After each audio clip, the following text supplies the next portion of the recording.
Dober dan. Vest dneva, novi nadzorni svet Nove Ljubljanske banke, stari obglavljen, bolj ali manj, okoliščine nejasne, spor med SDH-jem pa centralno banko, se pravi Slovenski državni holding proti centralni banki, in vnaprejšnji protesti centralne banke, ki ni bila seznanjena z imeni prihajajočih nadzornikov Nove Ljubljanske banke. Zdaj, imena, ki sem jih jaz pravkar prebral, teh imen ne bova komentirala, kar pa po mojem je za razpravljati je pa širši kontekst. Širši kontekst pa je, da pravzaprav ne vemo, zakaj je to potrebno. Ja, dvakrat si postavljam vprašanje, zakaj to ni potrebno. Mislim, zakaj se moramo o tem pravzaprav sploh pogovarjati, verjetno je to nekaj zelo pomembnega, ampak moje vprašanje je, zakaj je to tako pomembno, ne? Mislim, zakaj? Zaradi tega, ker je Nova Ljubljanska banka je sistemska banka, je še vedno največja banka v državi, je banka v državni lasti, je banka v procesu sanacije, ki traja praktično mojo celotno polnoletnost, pa moja polnoletnost se je začela že kar nekaj let nazaj. Je imela neko relativno stabilno obdobje tam od 1993 do 2003-2004, ko so se stvari potem spet zamajale. Ves čas vtis, da gre pri vprašanju Nove Ljubljanske banke za vprašanje, v kolikšni meri bo politični razred, kdorkoli ga že bo sestavljal, lahko na to Novo Ljubljansko banko vplival. Tisto, kar se meni zdi pomembno, je to, da ob takih zamenjavah v sistemski banki dobimo zelo verodostojna pojasnila, kje so ga prejšnji lomili in zakaj so novi bolj primerni za to, da prevzamejo vzvode moči v tej sistemski banki, okoli katere se še zmeraj vrti tretjina slovenske ekonomije. Ja, zelo preprosto vprašanje, ti postavim retorično, ne tebi. Namreč, a ti lahko državi zaupaš, da vleče pravilne kadrovske poteze in pravilne strateške poteze okrog banke, kapitala, denarja in tako naprej, če ni razčiščila niti z najbolj vročimi flopi teh bank, recimo s TEŠ 6, o tem ne vemo nič. Ne vemo nič, mislim, vemo nekaj malega, veš, kako je luknja nastala, ampak Tudi vemo, da je bila to politična zgodba, tudi vemo, da so bili vsi korumpirani noter in to vemo, da danes nima nihče interesa pred ljudi priti pa pojasniti, kaj se je zgodilo. Kako bomo pa potem vedeli in zaupali, a veš, ta ekonomizem je spet na delu in spet nas poskuša nekdo z zadrgnjeno kravato okrog bele srajce prepričati, da je njegova agenda merodajna, vse druge pa ne. Mislim, mene to kot državljana žali, oprosti.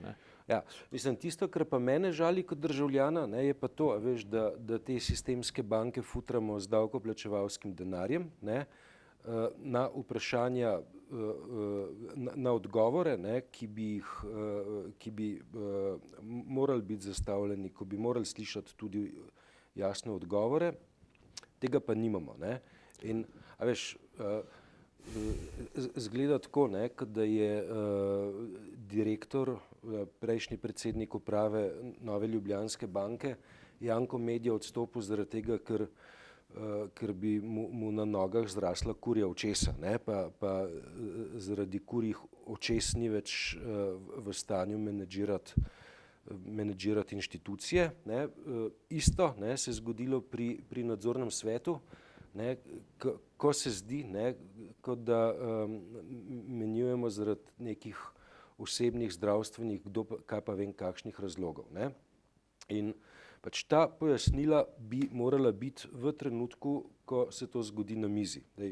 Druga stvar, ki je pa po mojem zelo pomembna in pri tej menjavi prav tako manjka, je pa, ker gre za sistemsko banko, upoštevanje zelo strogih kriterijev Evropske centralne banke, ne. Namreč, če gre za sistemsko banko, po mojem razumevanju predpisov je tako, ne, da morajo biti ljudje, ki nadzirajo posle sistemske banke, še posebej preverjeni tudi strani monetarne veje oblasti, se pravi Banke Slovenije. In v tem primeru, ne, je Slovenski državni holding nadzorni svet postavil na način, ko centralna banka ni bila vnaprej seznanjena z imeni, ki naj bi zasedli oziroma zdaj so zasedli to kar pomembno funkcijo, ne. Zdaj pa, kaj pa lahko naredi Banka Slovenije, ne? Banka Slovenije lahko izvede test, ali ljudje, ki kandidirajo za ključne funkcije v sistemski banki, ustrezajo kriteriju poenostaviti laboratorijske čistosti, ne. Se pravi, ljudje, ki zasedajo te funkcije, morajo biti absolutno nekontroverzni, brez nekih dvomov o ravnanjih v sedanjosti, preteklosti ali daljni preteklosti. In to, ne, se v tem primeru po mojem vedenju ni zgodilo. In to je razlog, zakaj mene tele nove kadrovske rošade seveda zelo skrbijo. Se skamo malo upraviti z neko ekonomistično latoščino, ki me v končni fazi popolnoma nič ne zanima. Jaz hočem zato... Kontekst je pa ta, ne, veš, mislim, da imamo pa ponovno, veš, absolutno negotovost pa teh tako imenovanih svetovnih finančnih trgov, ne, ko ne vemo, a bo borza jutri še delovala ali ne, ker je vprašanj, ne, ali smo pred nekimi novimi obrati v krivuljah, teh vprašanj je iz ure v uro več, ne. Tako, kot da bi nekdo serijsko potikal virozo ali pa angino na angino, ves čas, ne. In, a veš, v Sloveniji jaz imam vtis, da ljudje, ki odločajo o zelo velikih stvareh, o zelo večmilijardnih vložkih davkoplačevalskega denarja, ne vejo, kaj delajo sploh. Ali še hujše, da zelo natančno vejo, kaj delajo. V obeh primerih je nekaj narobe, a ne? Ker ne moramo se mi zdaj že po enem letu, potem, ko smo tako rekoč prebrnili državo, zato da smo sanirali banke, pogovarjati o tem, da so banke problem. Kaj je slabše, da vejo, kaj delajo, ali da ne vejo, kaj delajo? Oboje je slabo, še slabše je, če vedo, kaj delajo, ne? Ja. Ampak to, a veš, ta religija ekonomizma, ne, a veš, postaja blazno moteča in v bistvu spominja na visoki srednji vek, ne. Ampak dobro, kaj bi pa ti dal namesto ekonomizma?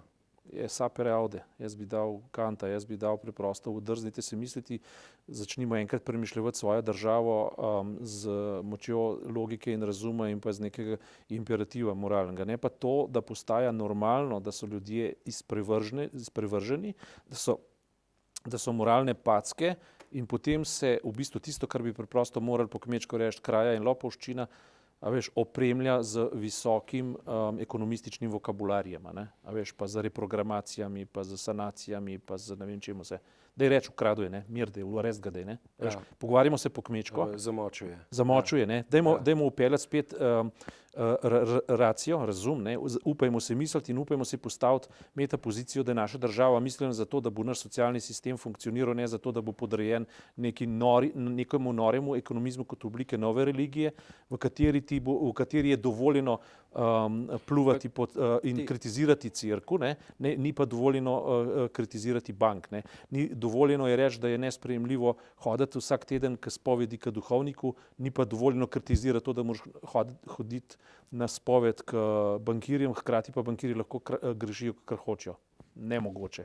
Ja, ampak to pa predpostavlja, ne, veš, da moramo besednjak ekonomizma nadomestiti z nekim drugim besednjakom. Samo o tem se treba pogovarjati, o čemer smo se v zgodovini že pogovarjali, čisto preprosto o neki suverenosti, ne, pa o državljanski svobodi, to je akt svobode. To, kar zdaj delamo, je oblika ne svobode.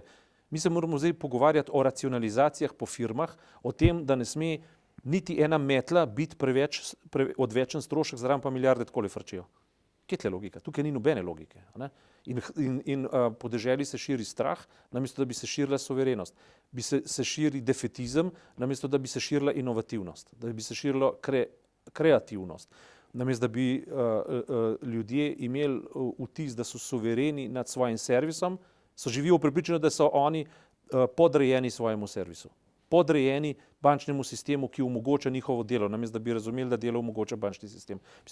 Čist prevržena logika. In na koncu ista zgodba se je dogajala v zvezi z reševanjem Evropske unije oziroma z reševanjem bančnega sistema po propadu špekulacij v Grčiji. Ne? Koliko milijard so tja zabrisali? 400 ali koliko že? Ne vem. A so 400? Ne, mislim, to so številke, ki so previsoke, da bi si jih jaz lahko zapomnil, ker so nepojmljivo Če se ne velike, motim, sem jaz ta teden nekje prebral, oziroma včeraj nekje prebral, kako Erdogan briljantno izsiljuje Angelo Merkel oziroma kar celo To si Evropo. pa velikrat prebral lahko, ja. Ja, ne? Ja. Ki je preprosto rekel, 3 milijarde si boste pa že lahko privoščili, se ste jih v Grčijo 400 zmetali. In pač trguje Z begunskim z tokom. begunskimi usodami, tokom, s tem, da seveda je treba vedeti, da je v oznaki begunski tok skrita neizmerna perverznost, ko osebe, subjekte, individuume, ljudi, zvedemo na molekule tega toka. No, zdaj ne pa grejo okravaten, meniško okravateni bankiri pač ta dol v turške kempe, pa ne ljudem obrestni račun razlagajo pa teorijo ekonomizma. Ne? Pa ne jih poskušajo prepričati, da ne bodo, da ne nočejo hoditi v Nemčijo, ne? Pa v Evropsko unijo. Pa da ne bojo nesrečni. Midva sva poklicana, da predlagava tudi konstruktivne rešitve. Mi, da se poklicali, da razlagava svet. In to, da ga razlagava na tak način, je že del rešitve. Tisto, kar bi jaz predlagal kot rešitev, je to, da se ne pustimo zapeljati v defetizem, ampak poskušamo ujeti tisto suverenost skozi sapere dekantov, zastopaš, drznimo se misliti, pa poskušajmo stvari postaviti na svoje mesto, ne da nam nekdo lahko na platformi samoumevnosti podtakne neke potencialno mafijske bravure okrog kadrovanja v NLB-ju. Mene to ne zanima. Mene zanima rezultat in zanima me to, da če nekdo to zlorablja, da ima država vzpostavljen sistem, po katerem bo tem po prste vsekala in jih spravljal v zapor. Ne da bom, živo v prepričanju, da bodo vse na očeh kamere pozaprli, čez 2 leta pa se spustili kot narobe procesuirane. Skratka, to mi absolutno ni sprejemljivo. Ne? In tudi to, mene čisto nič ne zanima, kako se ekonomistični otrok prehladi, pa kako mu je treba dodati, pa kako mu je treba čajčka skuhati, pa kako se zdaj spet na svetovnih borzah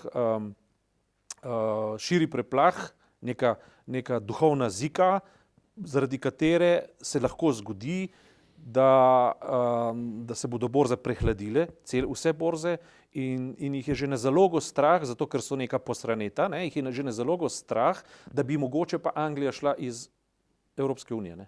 In da potem bi pa banke v Londonu utrpele svoj duhovni šok ali karkoli že. Ne? Skratka, a si zamisliš, kakšna govorica je to? Tako govorico smo imeli v 30 letih prejšnjega stoletja, ne? Ko so kolektivizmi nastopili. Meni je ta govorica o prehladu, kihanju, pljučnicah borze, pa tako naprej, ko gospodarstvo se ohlaja, gospodarstvo se pregreva, pa kaj je to? Ja. To je besednjak vrača, Sveda, ki misli, da če bo izrekel prave besede, da bo pa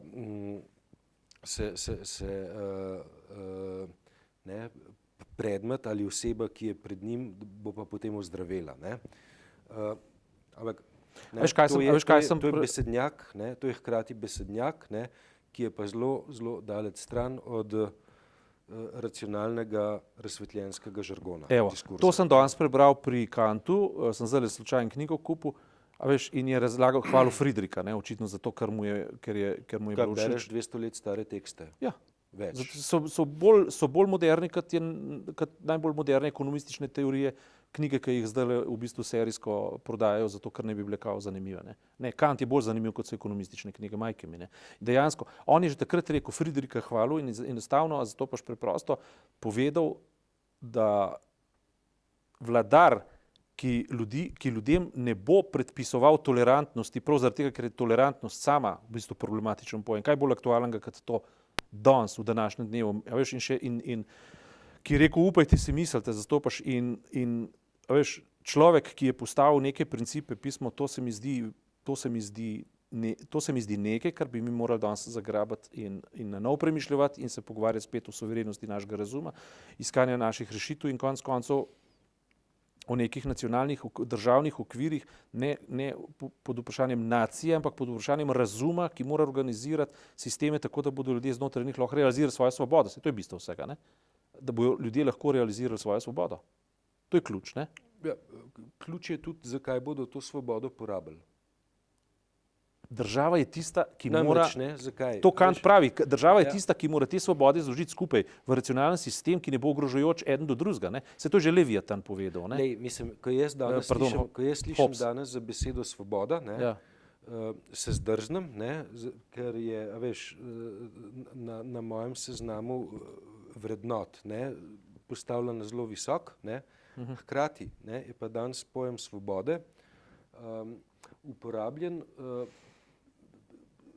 najpogosteje in vedno bolj izključno samo v kontekstu ekonomske svobode. Ne? Se pravi, svobode, da delaš biznis. Ne? Svobode, da med tem, ko delaš biznis, pozabiš na vse omejitve in regulacije in tako naprej. Ne? In to, ne, je točka, pri kateri se je svoboda, ki je ideologija dovolj, ne?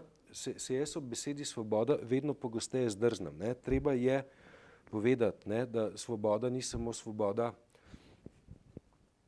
tržnega udejstvovanja. Ne? Tudi svoboda mišljenja in delovanja. Tako. Socialnega delovanja. Se je točno to, zdaj si pa kar malo bistvo zadev. Ne? To je Kant rekel. Bog ne daj, da bi nek vladar, ki bi razumel pomen rezoniranja, on pravi, ne? Rezoniranja, to se pravi, a veš, uporabljanja razuma za to, da premišljuješ situacije. Ne? In bi sporočil, vi kar rezonirajte, samo da boste na koncu poslušni. Ne? To si je napisal. Ne? Veš, to je tisto, kar ta ideologija ekonomizma danes počne. Vi dejansko, to, kar si povedal, kot dobro si povedal, realizirate svojo svobodo, kakor hočete, ampak na koncu boste prišli v našo cerkev in če boste grešili, se boste šli v banko NLB spovedati in oni vam bo naložili pokoro v obliki negativnih obresti. Ne? Ker če ti tam denar naložiš, nimaš nič obresti ali pa 0,1, ne, ali pa toliko, ne. Če pa grešiš, ne, te pa stisnejo, ne, do konca. Zato, zakaj ti naložijo pokoro? Zato, da ne boš več grešil, ne, skratka. A veš, zato sva midva že zadnjič večkrat, mislim, že zadnjič in že večkrat, no, bom rekel, poskušali nakazati, pa se mi zdi, da je treba, da zdaj tudi povemo, da je treba dati kulturi prostor v Sloveniji zmeraj bolj, treba je nazaj dati besedo filozofom, treba je nazaj dati besedo tistim, ki imajo kaj zapovedati, da veš, o tem, kako se konstruira družba, kako se konstruira, a veš, nek etični princip v družbi, o tem, kaj so prioritete, o tem konec koncev, kaj je zgodovina duha in zgodovina razsvetljenstva povedala. Mi se o tem moramo začeti pogovarjati. Religiozni sistemi so očitno odpovedali, več kot očitno so odpovedali. Ne? Če se religiozni sistemi pogovarjajo samo še o tem, s katero premoženje bodo imeli, zato da bodo samozadostni, pa da ljudi ne bodo več potrebovali, kar ta trenutek je praksa. Če se bodo pogovarjalo na ravni svojih gospodarskih skupnosti in o vdiranju s koncesijami v javno sfero, z raznimi starostnimi domovi, z otroškimi vrtci, z šolami, z visokimi šolami, z srednjimi šolami v imenu odličnosti, samo zato, da bodo lahko svoje ideološke, predvsem pa ekonomske pozicije obranili, ne, potem to ni duh razsvetljenstva. Duh razsvetljenstva je svoboda duha utemeljena na moralnosti, na etičnosti. A veš, na temu, kar si ti povedal, kar odstranjuje svobodo, ki v bistvu usmerja v še slabše, ampak ki omogoča svobodo, ki pelje v svobodo. Skratka, to je nekaj, kar po tolikih letih te naše krize, po tolikih letih konec koncev odmikanja od ciljev slovenske osamosvojitve. Ne. Se spomniš, kakšne besede smo izgovarjali leta 88-89, druga Majniška deklaracija, ne, prva Majniška deklaracija, po duhu so bili isti. Potem duh ustave, vse ob tem, kar si tudi ti pisal v knjigi o Bučarju, ne, o Francetu Bučarju in tako naprej. To, kar izgineva in to, kar postaja samoumevno, da se mi o tem ne pogovarjamo in samoumevno postaja, da ta neka postnarcisistična kultura, ker to je pa tudi že Kant pisal, veš, zato se ga splača danes brati, tukaj in zdaj, ne, ko je Kant zelo jasno napisal, kako ljudem ugaja, da jim ni treba rezonirati, ne? Zaradi tega, ker duhovnik že ve, kaj dela in bo on povedal, kaj za narediti, zato ker je to njegova strokovnost. Ne? Ekonomist tudi ve, kaj pa bo on namesto tebe to naredil. Veš? Nekdo, ki je pek, nekdo, ki je ne vem kva, vsi vejo in najbolj ugodno je ne misliti in se prepuščati njihovi strokovnosti. V končni fazi, ne? Si pa idealen potrošnik, pa nič drugega. Ne? Kant je o tem že pisal. Hvala lepa.